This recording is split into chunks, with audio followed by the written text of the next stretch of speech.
እንግዲህ ቀደም ሲልም እንደተነሳው አሁን የሚገኘው በልደታ ክፍለ ከተማ አስተዳደር ነው። በዛሬው ዕለት እንግዲህ የብልጽግና ጉዟችንና የንግዱ ማህበረሰብ ሚና በሚል የነጋዴውን ማህበረሰብ ያሳተፈ የውይይት መድረክ እየተካሄደ ነው የሚገኘው። የአዲስ አበባ ከተማ ምክትል ከንቲባ አቶ ጃንጥራር አባይ ባስተላለፉት የቪዲዮ መልእክትና የውይይት መነሻ ሀሳብ ነበር ውይይቱ መክፈቻውን ያደረገው። እንግዲህ የኢትዮጵያ ኢኮኖሚ ፈጣን እንዲሁም ደግሞ ቀጣይነት ያለው እድገት እያስመዘገበ እንደሆነ የጠቀሱበት አግባብ አለ። በዚህም ደግሞ በከተማ ውስጥ ያሉ የተለያዩ መሰረተ ልማቶችንም እንደ ማሳያነት ጠቅሰው ነበረ። በከተማ ውስጥ ያለው የንግድ እንቅስቃሴን አሁንም ቢሆን ለቀጣይ እድገት ሲባል መቃኘት አስፈላጊ እንደሆነ ተናግረዋል።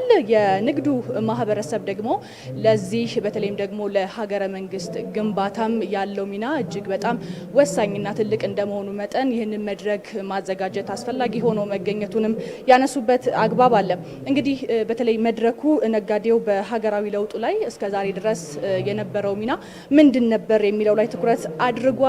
ከዚህ በኋላ ደግሞ ላለው ለመጪው ጊዜም ይህንን ሚና እንዴት አድርገን ማስቀጠል ይኖርብናል የሚልም ሀሳቦች ላይ ትኩረቱን አድርጓል።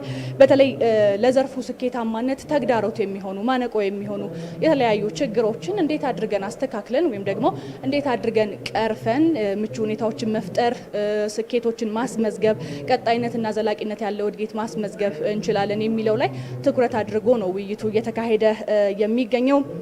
በተለይ እስከዛሬ ከለውጡ በኋላ በነበረው ስራ በተለይ በግብርናው፣ በኢንዱስትሪው፣ በአምራች ዘርፉም የተለያዩ ስኬቶች እንዲሁም ውጤቶች መመዝገባቸው ተነስቷል። በከተማዋ በተለይ በአዲስ አበባ ከተማ እየተከናወኑ ያሉ የተለያዩ የኮሪደር ልማት ስራዎች አሉ፣ ሰው ተኮር ልማት ስራዎች አሉ።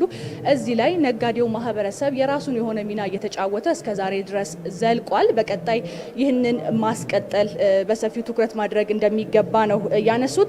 ተሳታፊዎችም ሀሳቦች ሲያነሱ ጥያቄዎችን ሲጠይቁ የነበረበት አግባብ ነበር። በተለይ በከተማዋ ያሉ ሰው ተኮር የልማት ስራዎች ውጤታማ እንደሆኑና በአይን የሚታይ ስኬት የተመዘገበባቸው እንደሆነ አስተያየቶችን ሰጥተዋል። ከዛ ባለፈ የንግዱ ስርዓት ላይ ባሉ አንዳንድ ኃላፊነት በጎደላቸው አካላት አማካኝነት መጉላላቶች፣ እምነት ማጣቶች እየተከሰተባቸው እንደሆነ አስተያየት ያነሱ የውይይቱ ተሳታፊዎችም አሉ።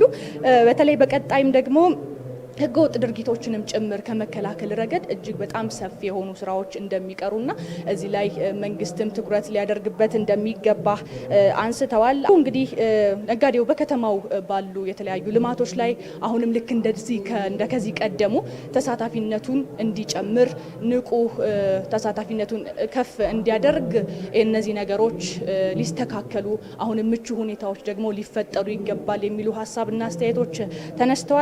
አሁንም ውይይቱ ቀጥሏል። በተለይ ደግሞ ከተሳታፊዎች የተነሱ ሀሳቦች፣ ጥያቄዎችና አስተያየቶች ምላሽ ይሰጥባቸዋል። እነዚህን ደግሞ በሌላ ሰዓት የዜና እወጃችን ይዘንላችሁ የምንቀርብ ነው የሚሆነው።